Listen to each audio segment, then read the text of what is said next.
Good evening, everybody. We are live here at the Middelburg Speed Rally, the second event of the fourth season. Can you believe we're in the fourth season of the Speed Rally? This is an amazing sport. It's really growing beautifully. The first three seasons had to deal with quite a lot of nonsense. The whole lockdown story, it was a total balls up, but we still managed to get a speed rally going due to awesome support from some of my guests here tonight. And here we are tonight. I want to introduce some of my guests. On my right, I have the esteemed pilot, Mary de Klerk. Mary de Klerk, let me just tell you, this is it's actually just a huge achievement for me to get Mary onto the show here tonight. Thank you very much, Mary. But without that, Mary is a 17-time, is that right? 17-time with 15 consecutive national rally, navigational rally competition winner for South Africa. She's the South African champion, everybody. Wow. Amazing. We're in the presence of aviation royalty in this country. So, Mary, welcome. Thank you. Thank you for the invite. Thank you for the series of invites. Thank you. How many invites was it? Yeah, this is at least 4. Okay, and on my left, I have two giggling young guys over here. Still excited about life. Very excited about life, but without taking anything away from them, these guys are sponsoring the Speed Rally event. So thank you very, very much for your guys' contribution. First off, I've got Michael Duplessis from Holborn Assets. Michael, welcome. Thanks so much. Thanks for having us. No problem. And to his left, we've got Flying Eyes Magnet, Leon Miljoen, as you'll see on the screen now. Leon, thank you very much for joining us and welcome. Thank you, David. Thanks for having me again. Excellent. Excellent. Yeah, as we say, without sponsors, these events are non-existent. So thank you very, very much to Michael and Leon, and obviously Heinrich's contribution from your guys' side. So thank you again. And obviously, you just have to mention that Pilot Insure is also a big sponsor. We've spent a lot of time, a lot of money on also just contributing and making sure that these events go well. Okay, thank you very much. All right, I just want to very quickly say that, again, I have to do this every time I have an audience. So SAPFA and the Aero Club, these are two bodies that govern general aviation in South Africa. All right, SAPFA is an ARO of the Aero Club, which is the overarching governing body. So SAPFA looks after competitive flying in South Africa. Now, why would you think competitive flying is important? I mean, maybe you can tell us, Mary, why is competitive flying an important thing to have in your general aviation? Well, there's two types of aviation worldwide. You get commercial and you get general. Yeah. And general aviation feeds into commercial aviation. And the pilots that opt to get very involved in general aviation are generally the pilots with the sharper skills, the tighter skills, the getting involved in sport aviation within general aviation is extremely, extremely important. It adds value to their safety. It enhances their ability to take off, land, navigate, observe, just general aviation safety. And you'll find, and even in our speed rally now, we have a few airline pilots, and in rally flying as well, airline pilots, and they make the best airline pilots if they're flying in general aviation. It's a safety factor, and it's a skill factor. It adds to safety and skill. Absolutely. There I go with absolutely again. Hey, we're going to have it absolutely counted tonight. No, so so definitely the switch from absolutely to definitely. No, but the skill level that you build up in competitive flying, especially in things like the speed rally, it's a high pressure environment. It's not life or death, which is great. It's high speed. There's a lot of CRM going on. CRM, for those of you that don't know, is cockpit resource management. So between the co-pilot and the nav, the pilot and the nav, there's a lot of that communication going on, and that is a very important skill to get going. Wouldn't you say so, Leon? As your PPL hours grow towards your commercial, wouldn't you say that's an important skill to develop? Yeah, definitely. I think from when you start moving from your PPL towards your commercial pilot license, obviously you want to take away the opportunity for you to learn nuances and stuff that can jeopardize your career as a pilot. You don't want to teach yourself silly stuff, not going through your flows and things like that. And obviously multi-crew is a massive part of commercial flying, and I think that is, like Mike said in one of our previous podcasts, multi-crew is something you learn in navigational flying, and I think that's a massive part of what's happening here. So definitely a lot to learn in a fun way. Absolutely. Which is also cool. So. Indeed. And wouldn't you say, Michael, that what is the one thing that, I mean, you work in a semi-corporate environment, okay, as a wealth manager. I also in a wealth not a wealth management, but also in the insurance side of things. I mean, what's the one thing we always hear when we go to team building and business coaching and all the thing that you try and improve yourself on? The one thing that they say, improve communication. Am I right? So I mean, communication works on every single level, and definitely gives you a much safer and better cockpit, flight deck, that keeps everybody around, the pilots themselves safe, the aircraft, and the people on the ground that they don't want to crash into. All right. So David, if I can add to that, yes, just to give this a real tinge. Becoming a pilot is quite an aspirational a job opportunity for anybody. Young kids, some little guys, little girls, they plan it for their whole lives. Some people just fall into it by default, and that was me. I hadn't planned it. And in fact, I wanted to be an air hostess. And yes, and I know, Kekuleke, no. I know, it really was. But once you get your PPL, once you get your license, I happened to get mine in Durban at Virginia. And you end up flying your friends up the coast and back to Virginia, and then down the coast and back to Virginia, and then up the coast and back to, and down the, and I was too scared to go inland. Wow. Because I was scared I was going to get lost, and that kind of was one of the turning points for me. I happened to be in the Wings Club one night, and a guy called Andre Fourie said to me, "What are you doing tomorrow?" And I thought he'd given me a job. And I said, nothing, I'll be here. What do you need me to do? And he said, well, we're flying a nav rally. I said, fantastic, I'll be there. What is it?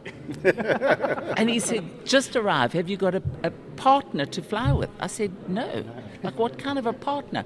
He said, go and find yourself either a navigator or pilot. So I walked around the pub that night and I said, can you fly? And this guy said, yes. I said, okay, be here at 8 o'clock tomorrow morning. And he was. And I said, so what do we have to do? We didn't have a cooking clue what a rally was. Anyway, he gave us a quick briefing and off we went. I think we were flying a 182, and I'm talking your 1989. And we didn't know what the rules were at all, but off we went. And all we knew was that there was a railway line, and we had to find a lot of photographs. So we flew up the railway line, and we found about 2 or 3. And we said, no, we can do better than that. And we flew back. We tried again, we found another couple. Tried again, found another couple. So we didn't have a clue. About 2 hours later, we arrived back. They were about to send search and rescue out for us. But I must tell you, we had such fun that I said, that's like the most fun I've had. Yeah, and that was 33 years ago. Look, I was 3 at the time. So, but that was the hook that actually, and it was from then on, because I was so uncertain and so scared to go inland and get lost. Navigation just became, we didn't have GPSs in those days. You had to have a good pair of eyes. And so, and I think that could be the start for a lot of youngsters today. How can I become a safer pilot? Yeah. And to your point earlier, the Aero Club is a body, a governing body, that oversees various flying disciplines. South Africa, and it can be ballooning and microlighting, and there's lots of them. We, as South African Power Flying Association, we govern the sport of aviation in South Africa. And in our particular SAPFA, there are various disciplines. Some require 2-man teams, some require a 1-man team. Rally flying, for example, requires a 2-man team. Now, you can't do it with only one person. You have to have a pilot and you have to have a navigator. Yeah. A good pilot with a bad nav is not that good. A good nav with a bad pilot is not that good. So it takes years of practice. You cannot practice in 1 year or 1 month. It takes years. Yeah. So there's rally flying, 2-man team. There's racing, which is what we're doing this weekend, 2-man team. You have to have a good nav and you have to have a good pilot. And hopefully a good steed as well, aeroplane. Yeah. Then we also have ANR, Air Navigation Rally, which is kind of a mix. You fly in corridors and you're not racing, but it's so accurate. You have to fly between the corridors. So it's a different discipline. And then, of course, you have landing championships. So, and also we have precision championships, which is 1-man team. So the pilot does the navigation and the flying and the landings. And landings are a huge part of all of our sports, especially rally and precision.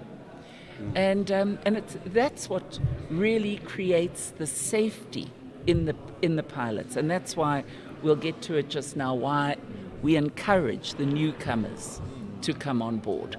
Yeah, I think something you said now about you were scared of flying inland, I think I can relate to that. You're so scared of flying outside of where you did your navs when you did your pilot license. So you don't want to go anywhere other than that. And I think this almost encourages you to just... It just gives you confidence. Yeah, because Uncle Nigel is here, he'll look after you. You don't have to worry about it. Like he's going to radio you in, so it just gives He's you... talking about Nigel Musgrave, the safety officer. Not your Uncle Nigel, that helps you race and win the South African championships. Yeah. No, I'm talking about ATNS Nigel. Yeah, Nigel Musgrave. So he's here, and you just have a little bit of... So if you want to go somewhere else, then this is a great place to go. And I mean, you mingle with a lot of people. There's, like you said, there's airline pilots. You accidentally stumble upon guys that are way more experienced than you are. So. You learn by osmosis with people of different levels, different skill levels, different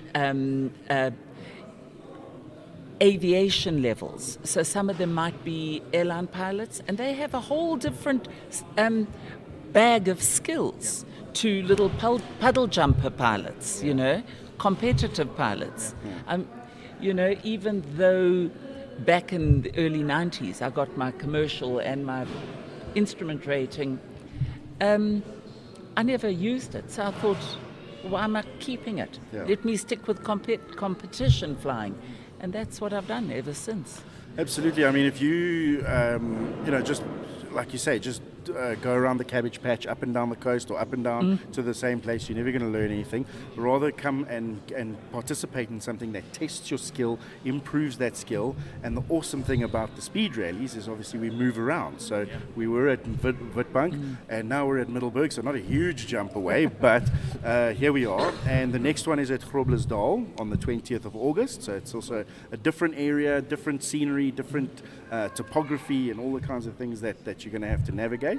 I don't know if you have a next point to move on to, and myself, I'm rather new to the aviation space, but I mean, I think to your point, from a security and a friendly environment in which to do it, and you just alluded to it as well. And for my second race that I've been involved with Heinrich now, and for me that's been outstanding. You know, the camaraderie between the people and the coming together of it. So I can only speak to that, and I can see a group of people and how amazing it could be to grow that. I think there is talented flyers and people that's interested in it, but I think from what I'm hearing and what you get involved in is amazing. You know, like ultimately to grow this fraternity almost and to see where it goes. You know, and that's I think why we are so excited to jump in now.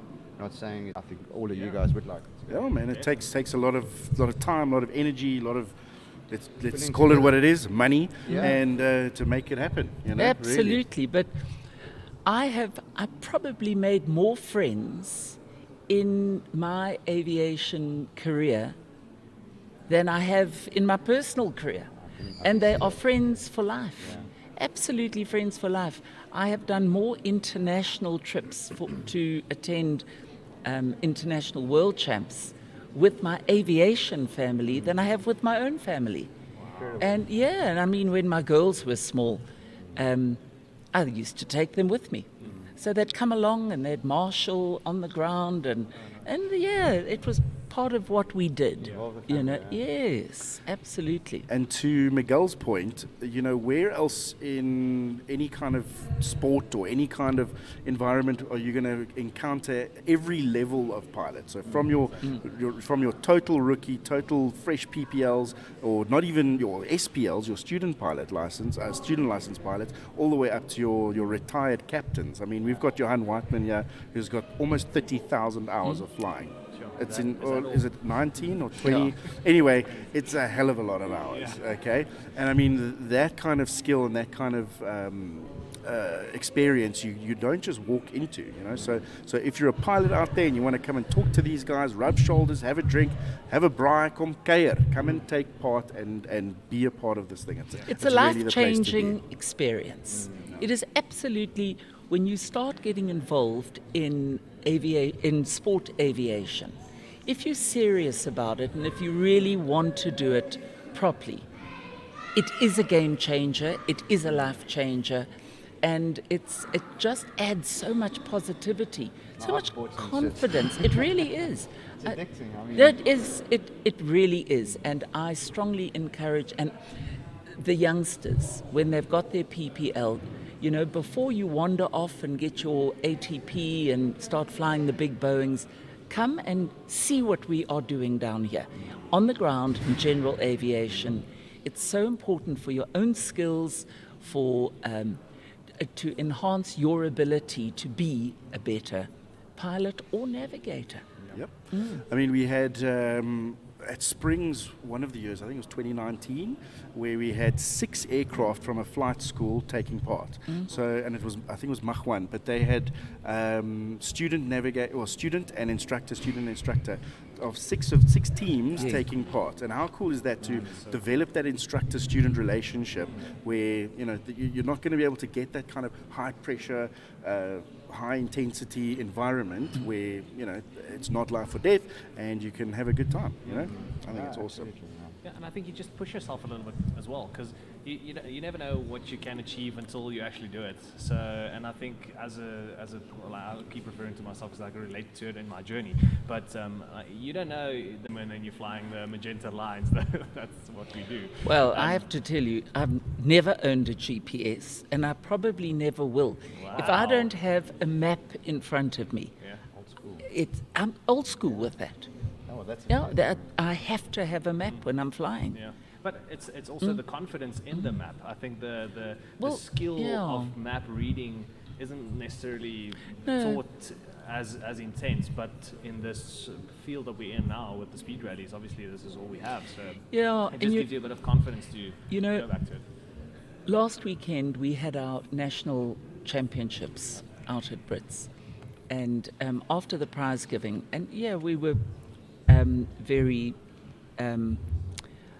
I don't want to say lucky, because we've worked hard for a good position, and I had the honour of flying with Nigel Hopkins, and I navigated for him, and he is one of the top pilots in this country, aerobatic and rally. He's won in world the world. championships. Yeah, if not in the world. Absolutely. He's been world champion before. And at the end of the prize giving, some of the guys came up to me and said, "How do you do it? How do you like get such low scores?" And I said, all the money in China cannot buy you the experience that I have been blessed with over the years.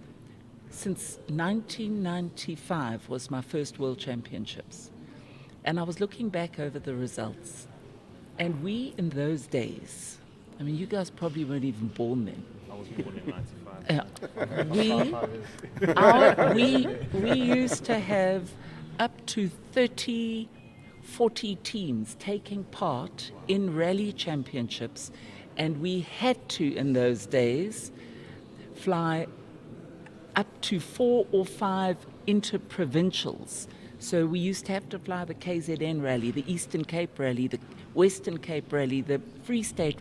We had to go all over the country. And from there, you had to qualify to fly the nationals. So it was interprovincials, then nationals, then if you got selected, you went to worlds. So we had intense training. Now, because we had so many of these events during each year, that was where the experience came from. You cannot just arrive and buy it. So and that's what I said coming in. Don't be despondent. Rally flying can be a very difficult sport. It's difficult, it's challenging, but oh my word, when you get it right, it's so rewarding. But on the other hand, speed rally, which is what we're doing this weekend, that's a lot of fun. And that is where we are encouraging the new guys, the youngsters, to come in and join us. It's Everyone fun. looking at Leanne. me. Yes, I'm Leanne. just asking, why is everyone looking at The me? new guys and the No. youngsters, we need you flying in the speed Yeah, rallies. we really, it's fun, it's simple. All you've got to do is a couple of rules you've got to obey. Understand the rules, read the rules. If you can fly an aeroplane, if you've got reasonable eyesight and you can fly a straight line, there is no reason why you cannot participate and do well in a speed rally. And that is the entry point for all the youngsters coming into the sport. From there, you can osmose into rally flying, maybe even precision flying, and ANR, which is corridor flying. So there's a lot of steps that you can build up to once you've done a speed rally. Do you know, I've just learned the differences. I didn't actually know the differences between A&R precision and normal nav rallies. So I've just learned. Thank you very much for me that, too. Mary. And I've been around this only for like the last 16 years. So,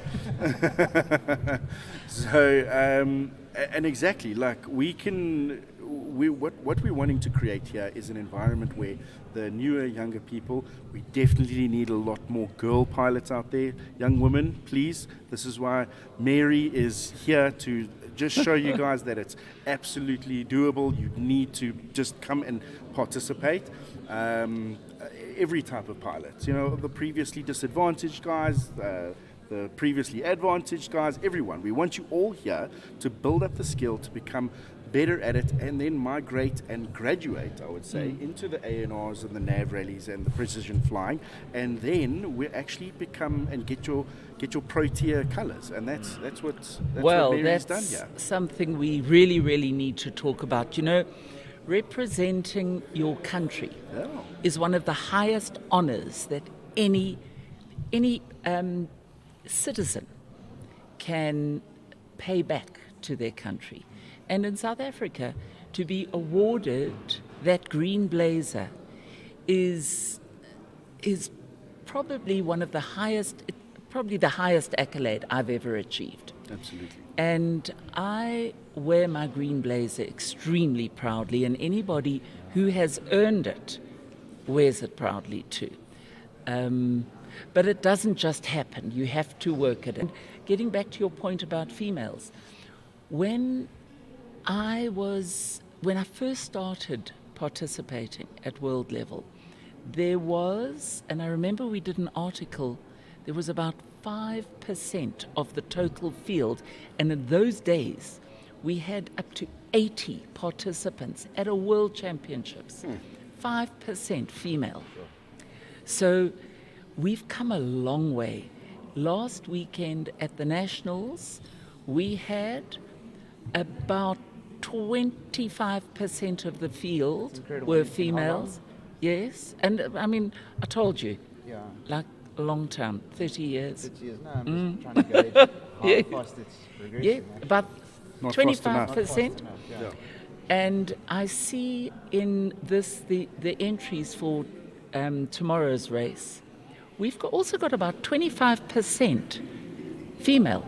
And we've got one all-girl team, which is fantastic. Yeah. Yeah, no, the girls Yeah. are really...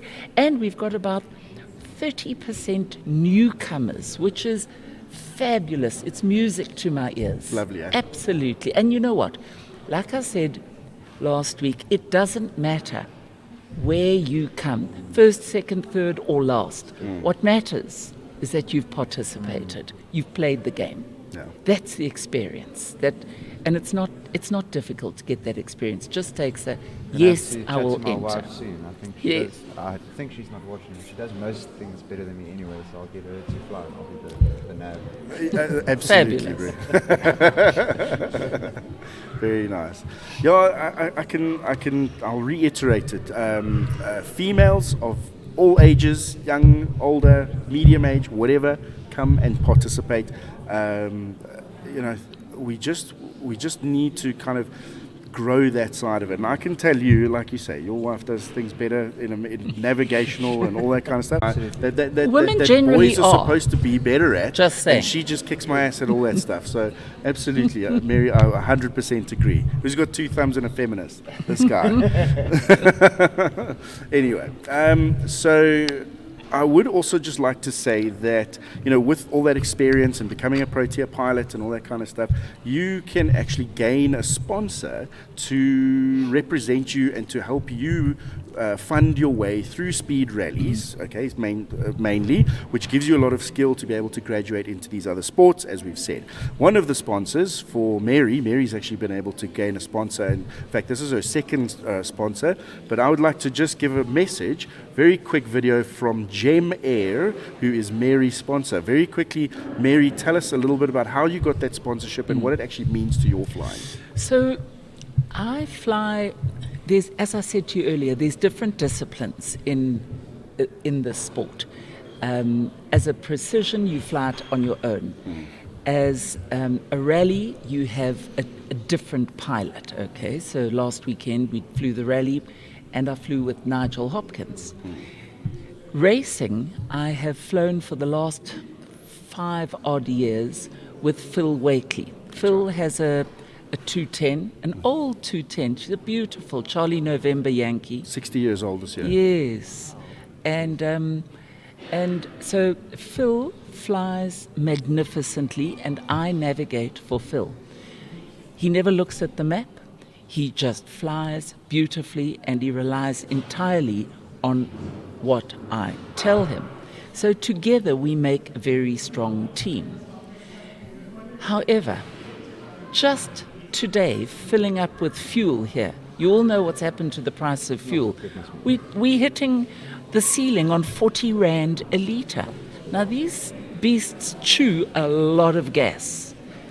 When you're paying a lot of money to fill up your fuel, preclude you from too many entries because it becomes exorbitantly expensive.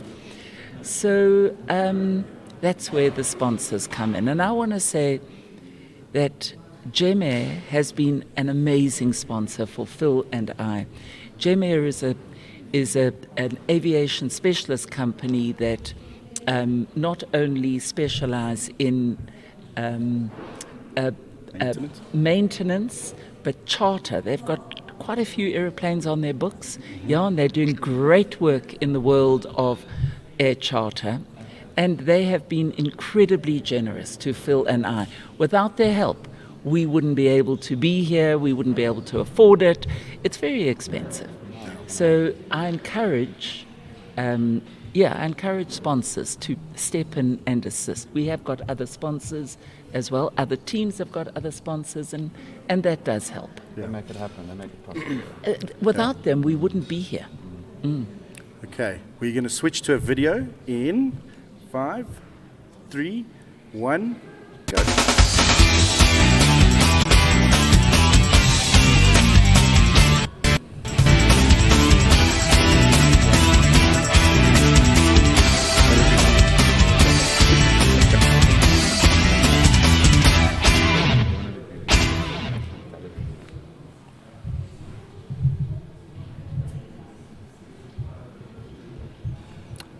All right, we're back on live. Thank you very much again. So, Jeme, just also from my side, I know Andries and the guys at Lanseria. Andries has been there for as long as I've been going to Lanseria. I've seen his hangar there on the south side, and he does an amazing job with a lot of maintenance on anything from a 210 and probably a little bit lower, not lower, but smaller engines and smaller aircraft, all the way up to, I think, even turbines, 1900s, King Airs, all that kind of stuff. He does refurbs of aircraft, and like Mary says, on the charter side, I know that he almost outsourced it to a specialist, Stan Null.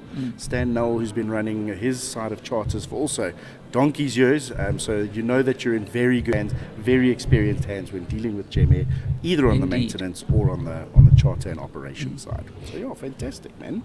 I would like to talk a little bit about just changing tack a little bit on the field we have in front of us here. I know, Leon, this is your first speed rally, but no, not your first. You've been to a couple before, eh? No, negative. Negative, your first speed rally. Yep.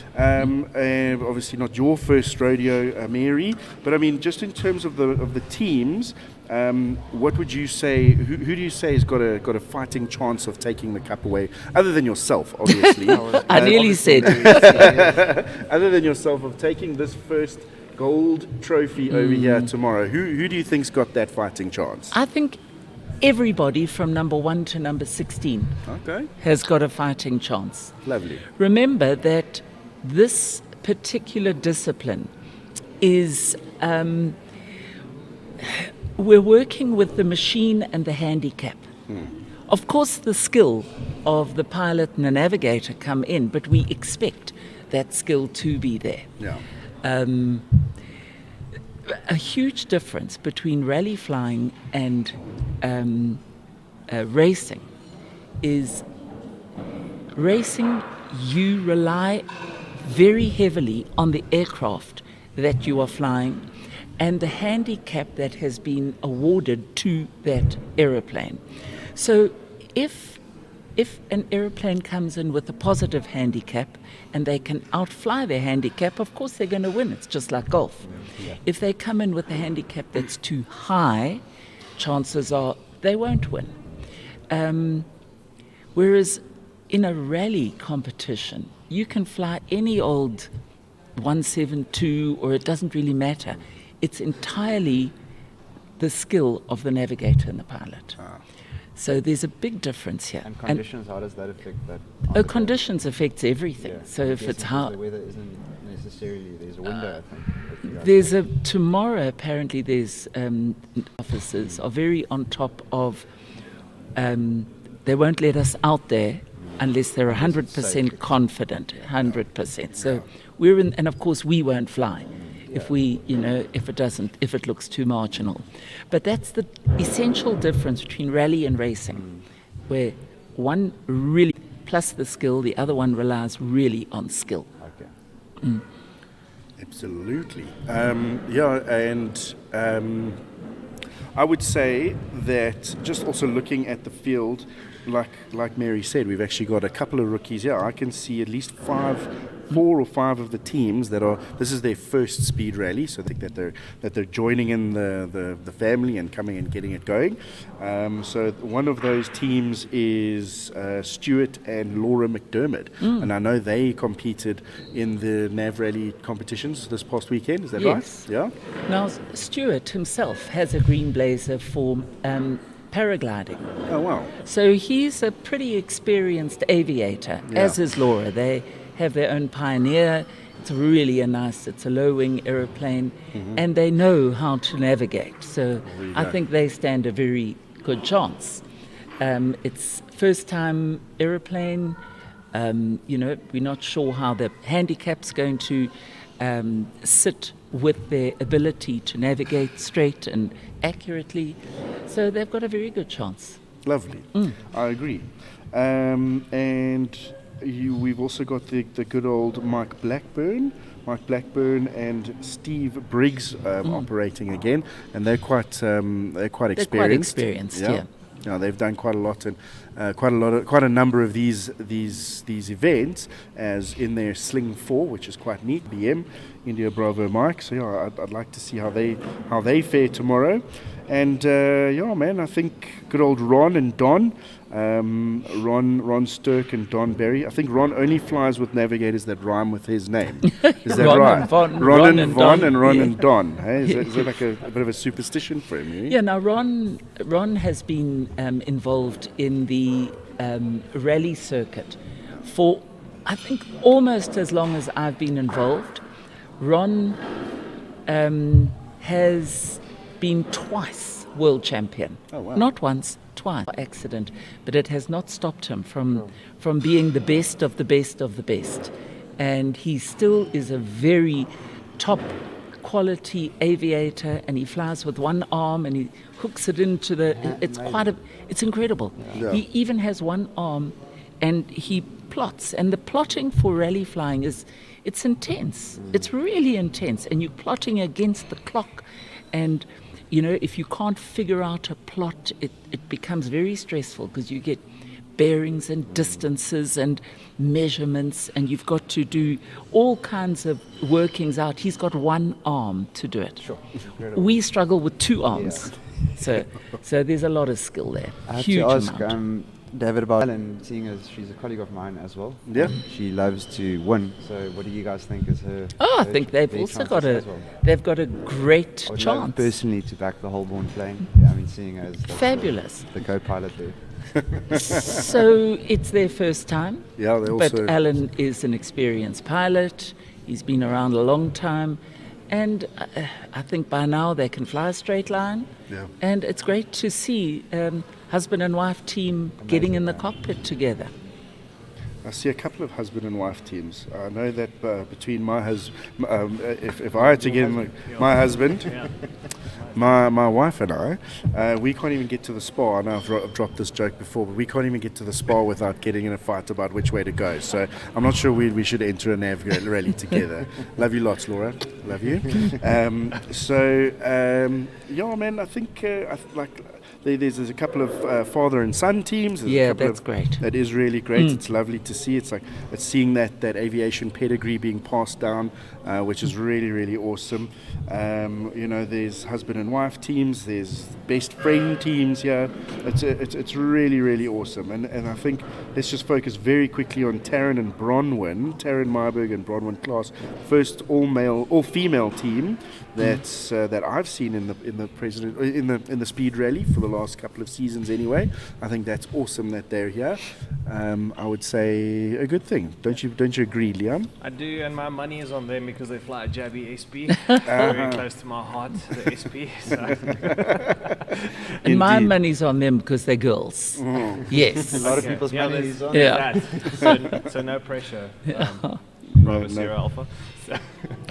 Absolutely, yeah. Leon also owns a Jabby SP, and it's in the Learn to Fly flying school at Wonderboom. Hey? Great, yeah. So Great. if you guys want to go and operate and learn to fly on one of those in a Jabby's a nice skittish little airplane. So if you can learn to land that, you can learn to land anything. So yeah, go give it a go. Yeah, it's quite different to a Cessna. I remember flying my first Jabby, and it was like doing one of these, when you push and you pull, and it's like flying a microlight. It's all the opposite way around, It's like landing a tail dragger, except you have tricycle gear. Yeah. That's basically what it is. I'll stick to Cessnas. Yeah. They sound easier to fly. Yeah. Not gonna lie. Well, we've got a helicopter flying tomorrow. That too, hey? Yes. So RP and Frederick, father and son team, and depending on the discipline, they also get involved in the various disciplines. They hop into their 5.2, or they hop into their Robbie. So they're very versatile and also very, very top-skilled aviators. Yeah. And it's great to have them on the team. Absolutely, and I think when they started winning and coming either first, second, or third with their helicopter over and over and over again, people were saying, well, it's definitely the helicopter, which is a tandem airplane as well, which is even harder to navigate, and the CRM's even more difficult, and they still come first and second. Okay, so there's actually a skill thing. I was about to ask, is it difficult or easier to fly in a helicopter? But I guess the skill, in the end of the day, sits in the pilot. It's like anything. Is it easy to ice skate? It's the skill. Yeah, you know? exactly. Depends on who you ask. Exactly. Okay, cool, fair enough. Very nice. I want to also just bring it back one more time to our main sponsor, Holborn. They've come on board as a gold sponsor. Thanks again, Michal. Gold sponsor means that they have committed to an entire year of a season of speed rallies. They in fact also got involved on the President's Trophy air race, and they've contributed a great amount of money and really made it possible and elevating the whole sport just by your guys' contribution. So thank you very much. Yeah. I'd like to switch to a very quick advert of Holborn and Heinrich Slabber right now. Can we go to that? In. Supporting the President's Trophy Air Race and the speed rallies across the country, our sponsors are instrumental in growing general aviation in South Africa, thus supporting talented up-and-coming pilots to be airborne more often and to excel. SAPFA introduces our brand new gold sponsor for 2022. Heinrich Slabber, Senior Partner with Holborn Management Services, which is part of the Holborn Assets Group of Companies. Holborn has clients in 30 countries across the globe, and Heinrich understands the offshore wealth business.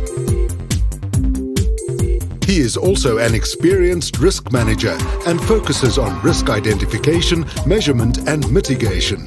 Heinrich combines all of this with his earlier experience in personal finance and wealth consultation. This gives him an edge when approaching your needs with regard to business and personal financial planning. Contact Heinrich or Michael at the detail on screen now. Find them also on LinkedIn or at holbornassets.com. Holborn, the right money at the right place at the right time. And we're back. All right, in this last segment, I want to chat to Mary. Mary, and so you competed in the national competition this past weekend and won. And what does that then qualify you to go on to do?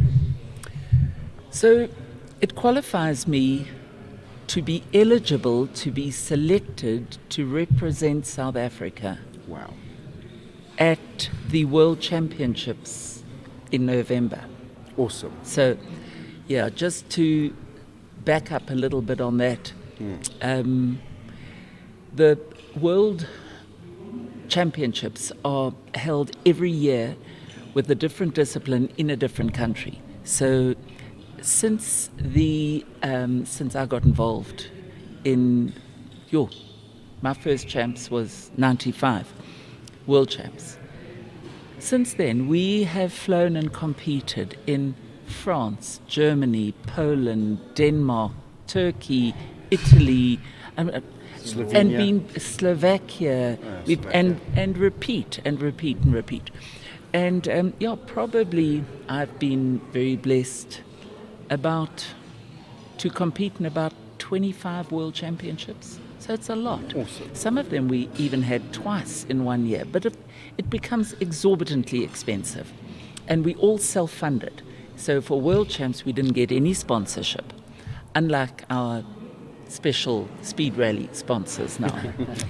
And so it came around, South Africa has held a World Championships in 1991 in Stellenbosch, and in 2003 in Rustenburg, where we all stayed at Sun City. We flew out of Rustenburg.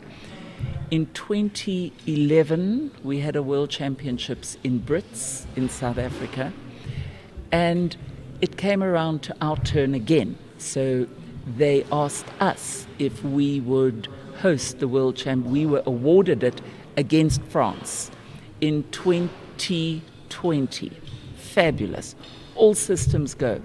We started the plotting and the planning. It took about 4 years because we were asked in about 2017. So I came around to 2020, and guess what train came down the track? Yeah. The COVID train.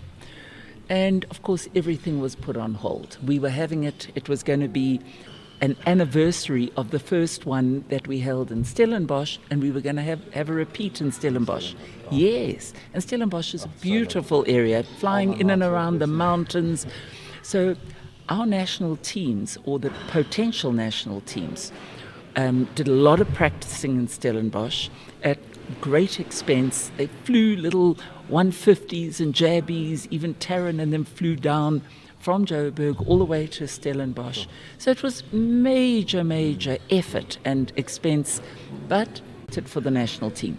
So we had our nationals there was one set in 2019, there was another set in 2020, then the Worlds was cancelled in 2021, and guess what happened? It was postponed. Yeah, and nobody could come out. So we now are trying for the third time. The World Championships will take place, but this time not in Stellenbosch, in the Northwest Province, in Brits. And it's got a lovely airfield, fabulous clubhouse. We have held it there before. So we are waiting right now for the South African team to be selected. And the selection hasn't completed yet, but it probably will in the next week or so. And then we start in earnest training. And even though we might have trained for the last 3 years or 30 years, we cannot get enough training. So we're going to need all the support we can get. We'll give all the coverage we can get. There's going to be international coverage. So there's a lot of opportunity for the World Championships for sponsors. We're bringing out about 40 teams, international teams. We're not bringing them up, they're coming by themselves, but we are talking to the creme de la creme of international aviators. So I need it to be put out there that there's massive opportunity to speak to them at a very, very eyeball to eyeball level. If there's messages to be put across to the internationals. Absolutely. Hey, So Brits in November. November, Are we correct. making a turn there, Leon, Michal? We're going to go check them I out? don't think I have anything else planned. So Yeah. You're not Great. in Mauritius that month, eh? Correct. So, yeah, You're not in Mauritius that month. postpone the Mauritius trip. Yes. No, that sounds fantastic. I mean, it sounds I mean, this is already in an amazing environment. Imagine what kind of elevation or skill or just talking to those kinds of people, which Putting can yourself give in the you. room. I mean, I think you were saying it so many times, and a mentor of mine and I would ask him, like, what is it that makes you so successful? It's just being in the room more times than the next person, and being in the room with people like yourselves and with experience, and then being a fly on that almost. You know, often you can't necessarily keep conversation, but put yourself there and listen and learn. And I think Exactly. that's what this has brought to me, definitely. And I think to what you've been saying quite a bit of. You can't buy it. You have to be there. Just be there. You have to osmose and you have to learn from each other. Absolutely. Indeedio. And I think with that, Mary, thank you so much for finally coming on the show. Eventually. He did try at least 4 times. You've been an amazing guest, and I'll try and to get you back on. So I think it's not as bad as you think. I've told you everything I know. There's lots more, I know. And thank you guys so much, very much, Michal, for coming on again. Again, Holborn sponsorship. We really appreciate you guys. Maybe in 30 seconds or less, no, 1 minute, give us a quick rundown of what you do at Holborn. Oh, goodness. Very quick. 1 minute, sorry. Go for it. You've got 2. I'll give you 2 minutes. It's never possible to try and do this in a minute. No, we operate in the offshore space. We are wealth planners, first and foremost. So there isn't an elevator pitch. It's an individual, tailor-made solution that we position to clients. So our head office is on Dubai, so a truly international company with offices in more than 13 countries. Our clients, they live in more than 30 countries across the world. Yeah. So as you can hear, there's a truly international presence. And I do like to think that we are specialists in the area of tax mitigation on assets by legally mitigating those assets away. But like I say, you asked me the question, you put me on the spot. So I can honestly, I need an hour and a half to actually pitch myself. Exactly. But yeah, in short, and I think that was maybe under 60 seconds. I love it. Yeah. So we'll post Michal's details as well as Heinrich's details in the show notes and on the comments of this podcast. So if you have any questions about Holborn and what they do in terms of the international wealth management, reach out, give them a call. All right. Thank you so much again, Michal. Nice. Only pleasure. Thanks so much for having us again. Leon, tell us a little bit about Flying Eyes and why they're so special. So Flying Eyes is a sunglasses brand made by pilots for pilots. That's basically what it boils down to. We understand that you get noise cancellation headsets and some sunglasses, when you put them on, they break the seals. Ours don't do that. We know that when you fly for long hours, then it starts hurting on the sides of your heads. Ours don't do it. So it was created with a very thin temple. It's ultra flexible, lifetime warranty on the frame. Very, very nice. They're not polarized, so you can keep looking at your instruments when you fly.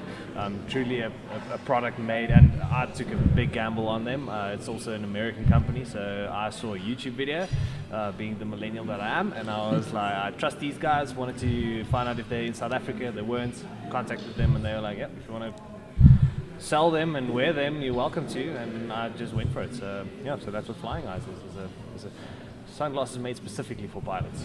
Kudos to you, man. It's really, really good to reach out and do that. And I know that you've had this message on other podcasts, Brian Eyre and the guys. Shout out to you guys. But yeah, Leon is studying towards his commercial license as a pilot and started this business to help fund that. So, employing a success factor to become a better pilot. So well done, Matt. Well done, Leon. Okay. All right. Thank you so much again, Mary. And thank you very much from me and all our viewers out there, all 30,000 of you. Thank you very much for watching. And yeah, man, we'll have a good race tomorrow. Please also tune in tomorrow morning at 10 o'clock. We are doing a live stream of the actual race. So I'll be doing commentary, talking to sponsors, talking to competitors and other people. Tracking. Live tracking. Not actually tracking, but we are going to be just doing a lot of talking about the takeoffs and the arrivals and all that kind of stuff. So tune in again. We'll be sending out another link. And yeah, thank you very much, everyone, again. And I think we can wrap this up.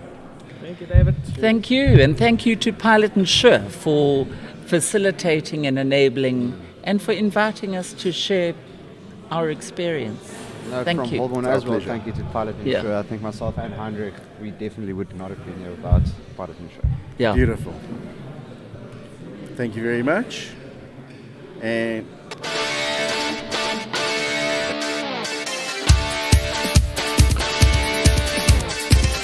Understanding the challenges aviators in South Africa face is a task for the few who understand our aviation industry. Also, ensuring our pilots takes a company that understands the ins and outs of aviation in all its variations. Pilot Insure is that company. Your advisor is an aviator. Specialist insurance for a specialist industry. No matter what you fly, Pilot Insure understands what it takes, how to cover your need, and is proud to report 100% successful claim history. As an advisor, Pilot Insure understands both sides of the industry, insurance institutions and you, the insured aviator. We are in the best position to negotiate optimal benefits, premiums, and compile cost-effective insurance policies. Aspects of cover include loss of license, life cover, buy and sell agreements, investment planning, disability cover, impairment insurance, dreaded disease, retirement planning. This and much more are the areas we focus on when assessing your risk profile and finding out what makes your flying hours unique. And let's face it, pilots are unique. Founded in 2013 by Frans Smit, Pilot Insure has grown to become the top-of-mind insurance advisor for aviators. Having insured pilots across the continent of Africa, Europe and the Middle East, Pilot Insure comprehensively understands the risks you face in any type of flying and in any territory on the planet. Keep an eye on our social media channels for more which will explain and work for you. Check out our website at pilotinsure.co.za and find us on Facebook and YouTube. Pilot Insure, straight and level insurance. A perfect fit for